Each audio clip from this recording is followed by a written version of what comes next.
What you're about to see right now are some early concept pieces of the movie, what we call deleted scenes. Well, they're not really deleted scenes. They're more, they just never made it into the movie. Hence deleted. What you'll notice is they look a little bit like comic book drawings that are sometimes colored in, sometimes not. Technically, it's storyboards. Storyboards, but you actually get to hear some voices. Scratch voices, sometimes you have the original actor reading the lines, and sometimes it's just some actor that is putting a voice in its place. And this way we can get some idea of how the movie's gonna play. And that brings me to why we cut this first scene out.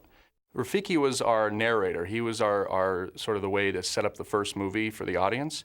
And he just started playing as too majestic, too regal, and we wanted to get something a little bit more comedic. So we decided to not go with this concept and to come up with a new concept, and that's why this scene was deleted.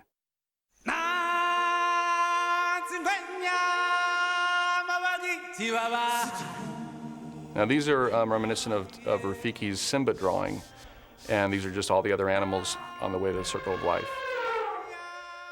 It was a glorious sight. Old Rafiki could hardly believe his eyes. All the animals on the move, coming together from the four winds.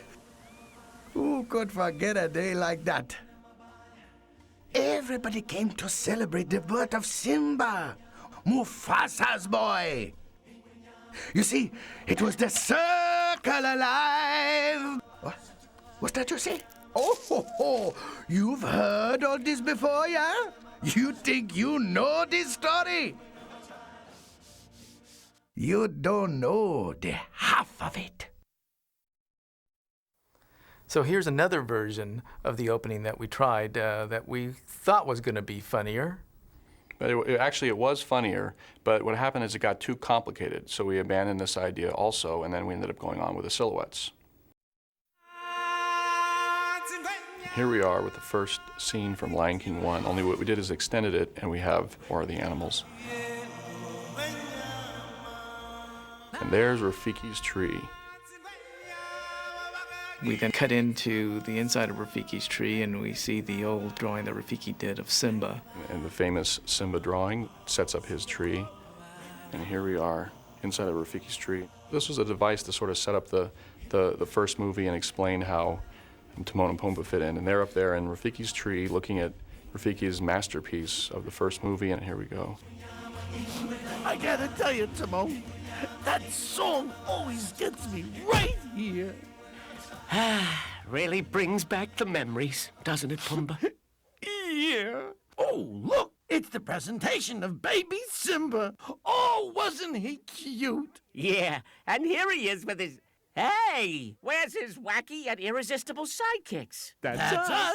This story revolves around us. As a matter of fact, there wouldn't even be a story if it weren't for us. Let me ask you, who rescued Simba, huh? Who raised him as if he were our very own? And who helped him beat that big jerk Scar? Psst. Hey, Timon, I kind of think they heard this already. Sure they have, but what about the part they haven't heard? You see, you may think you know this story, but you don't know the half of it. Hey! Who said you could draw on Rafiki's tree? Gotta go. What are you, some kind of crosstown nut? So what you're about to see is the first version of Digatana, where we started and then eventually how it got evolved into what's in the movie now. There was an extra verse about a character named Fearless Buzz, and it just was one more character that the audience would have to understand, and we decided to take this out because it was too complicated.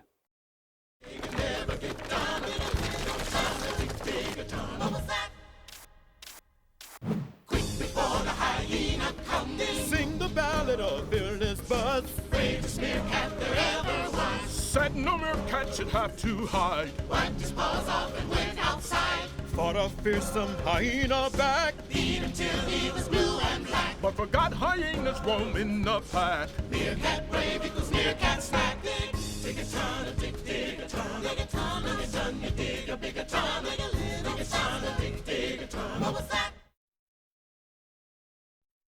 So this is an early sequence where Timon was younger and had a father in the movie. And we just felt during this time that we had too many characters. There was a dad, then there was a mom, so we ended up combining Dad's character and giving his dialogue to Mom. Look, Dad, I know we're pretty low in the food chain and all, but why do we have to dig tunnels all the time? We should stand up for ourselves. Where's our pride? Where's our dignity? Timon, let me tell you something about dignity. Son, look out to the horizon.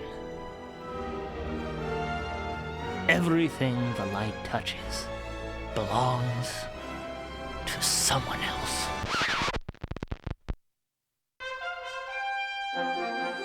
I'm sorry, pal, but that's just the way it is. Dignity has nothing to do with it. It's nature's design. We are what we are, and what we are is food for other animals, the consummate prey, movable feast, feared by no one, and eaten by all. But when they die, they become the grass and we eat the grass, right?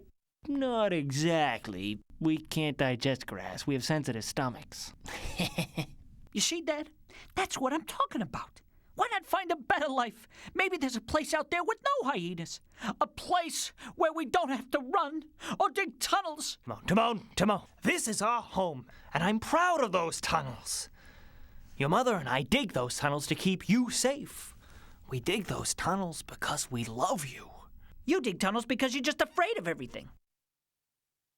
Oh, there you boys are. I've got some nice fresh termites all ready for you. Termites again? Oh, feeling braver now, are we? I'll be home late. I've got a tunnel to repair. Was I adopted? Timon, you two are as different as twilight and dusk. I'm tired of doing everything his way. Oh, sweetie. You're almost grown now, and whether your father likes it or not, you'll be making your own way soon. Ah, whatever you do, I know you're gonna make me proud. Do you really think so? Even Dad. See? It's a jungle out here! If he lives that long. Thanks, Mom. Oh, don't stay out long. This sequence is an earlier version of the movie where it was showing that Timon and his entire family was going to Pride Rock. And that just contradicted Timon's character, because Timon was really the only meerkat to ever venture off and leave the meerkat world alone. He's the brave one, the one who takes the chance, and therefore this scene didn't play anymore for our story, so we decided to delete it and just have Timon go alone.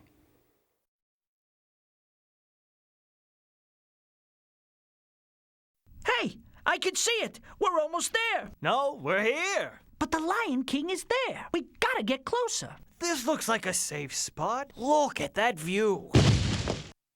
Dad, we're here to see the Lion King. We didn't come all this way to sit behind the row of mud flaps. Hey fellas, looky here. A talking seat cushion. Sorry, folks. Timon, pipe down. No funny stuff.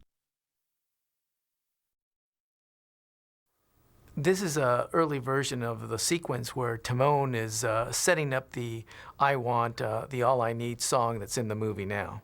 And the reason why we deleted this scene is because Timon was complaining a lot in the movie, and he was always complaining about the meerkat world, and what we ended up changing this to was Timon just daydreaming, going into the fantasy number.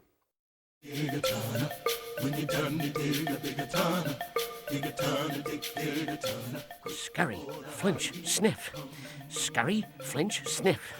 Scurry, sniff, flinch. Scurry, sniff, flinch. Scurry, flinch. No, wait. How did it go? Flinch, then sniff?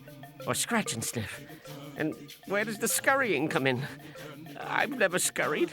What if I flinch without sniffing? Would it really matter? There are so many unanswered questions. There's more to life than panic, and I've got it all worked out.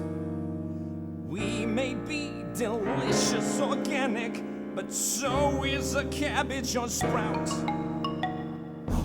I wanna put digging tunnels behind me and live at a new altitude. I'm gonna reach for the stars to remind me that meerkats are not merely food. Here's an early scene where we have Timon and Pumbaa out looking for their new dream home. We decided to delete it because there were just one too many locations and it was slowing the movie down.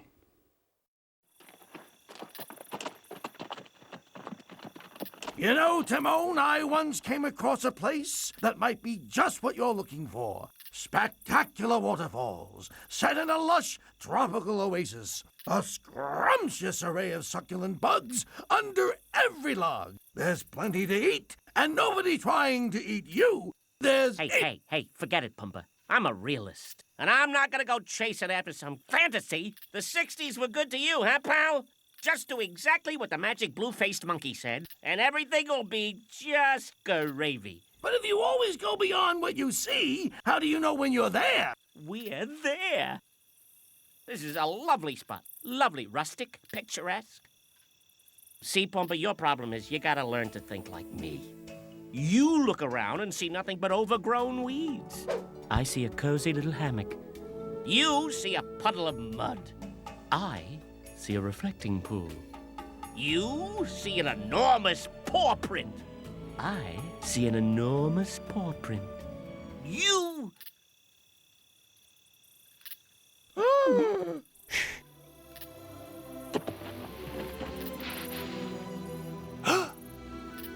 This is either the entrance to the public library or we're in a lot of trouble. So those were some of the scenes that we tried early on to see how the movie was playing and what was working and what was funny. And although it's difficult to cut scenes out that we all really like, it's a necessary step in order to move the story forward. And I hope you like the result. Thanks for watching.